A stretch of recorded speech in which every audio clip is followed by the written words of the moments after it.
क्या कहता है शनि का न्याय चक्र? आने वाले 10 साल शनि के नाम। 2024 से 2034 तक किन पर रहेगी साढ़े साती? किन पर 24 घंटे शनि की रहेगी दृष्टि? क्या कहती है राजपुरोहित मधुर जी की ज्योतिष गणना? देखिए सिर्फ धर्म ज्ञान पर। नमस्कार, धर्म ज्ञान के दर्शकों का स्वागत है। मैं हूं आपके साथ कविता राणा। मेरे साथ मौजूद है राजपुरोहित मधुर जी। मधुर जी, स्वागत है आपका। कविता जी, सादर नमस्कार। कर्म फलदाता न्यायाधीश दंडाधिकारी शनि, जी हाँ, जिनके नाम से हर कोई भयभीत रहता है, क्योंकि कर्मों के अनुसार ही इनका काम है परिणाम देना। आम से खास हर कोई इनकी आराधना करता है। और अब जो कि देखिए, शनि अब बहुत जल्दी अगले साल यानी कि 2025 में राशि परिवर्तन करने जा रहे हैं, मीन राशि में आ जाएंगे। और जब शनि मीन राशि में आए हैं तब कुछ ना कुछ तबाही देश दुनिया में मची है, लेकिन हम उस पर नहीं जाएंगे। आज हम इस पर बात करेंगे कि किस प्रकार से आने वाले 10 सालों में कौन सी वो 7 ऐसी राशियां हैं जो शनि की साढ़े साती से गुजरेंगी, और इसी दौर में इन 7 राशियों को वो शनि कब कब दंडित भी करने वाले हैं, कब कब शुभ फल भी देने वाले हैं, और कब कब रंग से राजा भी बनाने वाले हैं। तो वो कौन सी 7 चुनिंदा राशियां हैं जो आने वाले 10 सालों तक शनि की आंखों में रहेंगी, यानी कि शनि की दृष्टि उन 7 राशियों पे 24 घंटे रहने वाली है? बताएं। सन्नो देवी रविष्टे आपो भवन्तु पीते संयोरवि स्रवन्तु नः। अभी शनि कुंभ राशि में विराजमान है जी, और आने वाला समय 2025 का जो होगा वो कहीं ना कहीं मीन राशि के अंतर्गत आ जाएगा। तो ऐसे में साढ़े साती का जो असर है वो 12 राशियों से होकर के गुजरता तो है ही शनि का प्रभाव, लेकिन साढ़े साती कुछ मुख्य राशियों पर ही चलती है। जैसा कि अभी 3 राशियां साढ़े साती से प्रभावित हैं, मकर, कुंभ और मीन। 3 राशियां हैं जो कि साढ़े साती इनके ऊपर चल रही है। मीन की जो साढ़े साती है वो 8 अगस्त 2029 तक है। वहीं कुंभ की जो साढ़े साती है वो 3 जून 2027 तक है। और मकर की जो साढ़े साती है वो 29 मार्च 2025 तक है। तो ऐसे में अभी ये 3 राशियों पर कहीं ना कहीं साढ़े साती का एक प्रभाव चल रहा है। 2024 से लेकर के 2034 के बीच में 7 राशियां ऐसी हैं जिन पर कहीं ना कहीं साढ़े साती का मुख्य रूप से प्रभाव देखने को मिलेगा। अभी मकर, मीन और कुंभ, ये 3 राशियों से जो साढ़े साती गुजर रही है, शनि का प्रभाव गुजर रहा है। इन 3 राशियों का कहीं ना कहीं देखा जाए तो जीवन यापन कुछ न कुछ प्रभावित है, कुछ प्रगतिशील है, कुछ प्रभावशील है। और ऐसी परिस्थितियों में मीन राशि के जातकों को कहीं ना कहीं थोड़ा सा संभल करके चलना चाहिए, क्योंकि साढ़े साती जब चढ़ती है यानी लगती है, और साढ़े साती जब उतरती है तो वो प्रभावशील होती है, प्रगतिशील होती है। मनुष्य के साथ कुछ नैतिक अनैतिक तमाम प्रकार के उसके कर्मों के अनुसार शनि उसको दंड भी देते हैं। तो ऐसे में मकर राशि का अब जो है, मकर राशि में 29 मार्च 2025 में साढ़े साती खत्म होगी। तत्पश्चात मेष में साढ़े साती प्रारंभ हो जाएगी। मेष की साढ़े साती बताते हैं कि 29 मार्च 2025 से शुरू होगी और 3 जुलाई 2034 तक रहेगी। मेष राशि में साढ़े साती का आना, 2025 में प्रवेश होना, वो कहीं ना कहीं मेष राशि के लिए कहीं ना कहीं हानिकारक भी साबित होगा, लाभदायक भी साबित होगा। लेकिन प्रारंभ में कविता जी आपने देखा होगा, जब शनि जीवन में प्रवेश करता है तो शनि, जैसे आपने बताया कि वो दंड का कहीं ना कहीं व्यक्ति को दंडात्मक स्थिति में ले आता है। उसका कारण ये है कि मानव जीवन है, गृह कार्य नाना जंजाला, तमाम प्रकार के कार्यों में व्यक्ति उलझा होता है।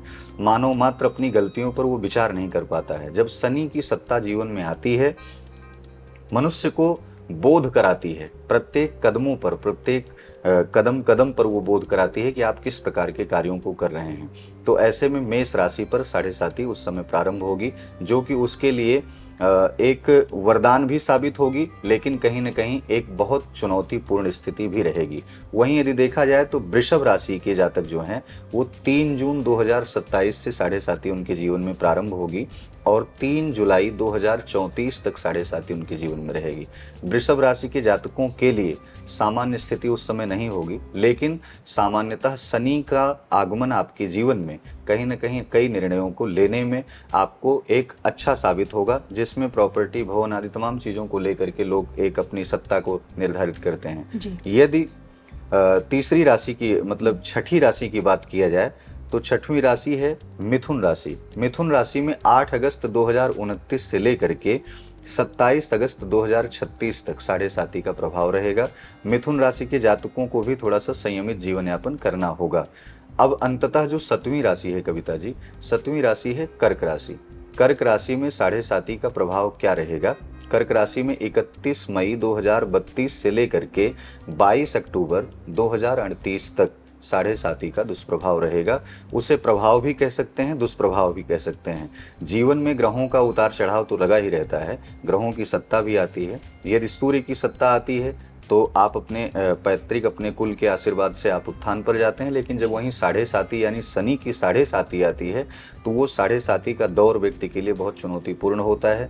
राज्य के लिए, क्षेत्र के लिए, आपके परिवार के लिए, आपका पारिवारिक जीवन के लिए आदि तमाम विषयों में कहीं न कहीं व्यक्ति उलझ भी जाता है और सुलझ भी जाता है। जी, तो ये हमने राजपुरोहित मधुर जी से जानने की कोशिश की है कि 24 से लेकर 34 का जो समय है, यानी कि आने वाले जो ये 10 साल है, इन 10 सालों में शनि की 7.5 से ये वो 7 चुनिंदा राशि हैं जो गुजरेंगी, और इन्हीं 10 सालों में जब ये 7.5 शनि के न्याय चक्र से गुजरेंगी तो देखिए कई दफ़ा शनि ने दंडित भी करेंगे, कई दफ़ा इन पे अपनी कृपा भी रखेंगे, और कई दफ़ा इन्हें संघर्ष का दौर भी दिखा सकते हैं। और ऐसे में देखिए इन 10 सालों में इन 7 राशियों को शनि से जुड़े क्या उपाय करने चाहिए सरलता? विशेषतः शनि से जुड़े उपाय अपने कर्म के प्रभाव से मानो कहीं ना कहीं फल तो भोगेगा ही भोगेगा, क्योंकि शनि को भी वो फल भुगतना पड़ा था, अर्थात पिता से दूर होना पड़ा था। और मातृत्व प्रेम, कहते हैं कि जननी जन्म भूमिश्च स्वर्गादपि गरीयसी। यदि आपको शनि को प्रसन्न करना है अपने जीवन में तो स्त्रियों का सम्मान, माताओं का सम्मान, महिलाओं का सम्मान सबसे पहले अपने जीवन में उतारना होगा, जिससे कि लक्ष्मी की स्थिरता, लक्ष्मी का आवागमन अवरुद्ध ना हो। दूसरा, 7.5 से जो वास्तव में बचने का उपाय है वो ये है कि आटे का चौमुखी दीपक बना करके किसी पीपल के पेड़ के नीचे, अमावस्या तिथि हो, यदि शनि अमावस्या हो तब और उचित होगा, यदि भौम अमावस्या हो तो और ज़्यादा उचित होगा।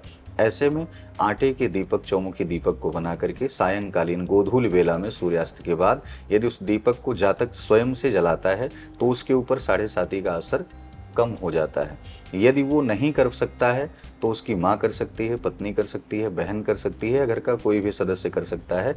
इस उपाय के करने से 7.5 खत्म तो नहीं हो जाएगी, लेकिन उसका दुष्प्रभाव जो आपके जीवन में आ रहा है वो कहीं ना कहीं कम होगा। दूसरा एक उपाय सूक्ष्मोत ये है, यदि काले घोड़े की नाल जो होती है उसकी अंगूठी बनवा करके मध्यमा उंगली में अगर धारण किया जाए तो 7.5 का ये जो दौर होता है 2024 से 34 के दौर में ये 7 मुख्य राशियों के जो जातक हैं ये कहीं ना कहीं अंतर कलह से बचेंगे, एक्सीडेंट से बचेंगे, माइग्रेन से बचेंगे, साइटिका से बचेंगे, सर्वाइकल से बचेंगे, आदि कई दुष्प्रभावों से बचेंगे। शनि की 7.5 में ये तमाम प्रकार के दुष्प्रभाव मानव मात्र को झेलने पड़ते हैं। इसलिए लोहे की अंगूठी अर्थात घोड़े की नाल की अंगूठी आप मध्यमा उंगली में धारण करके इस दुष्प्रभाव से आप बच सकते हैं। जी, तो चलिए इसी के साथ मुझे और राजपुरोहित मधुर जी को दोनों को दीजिए इजाजत। हमारे वीडियो कैसा लगा बताइएगा जरूर कमेंट करके। नमस्कार।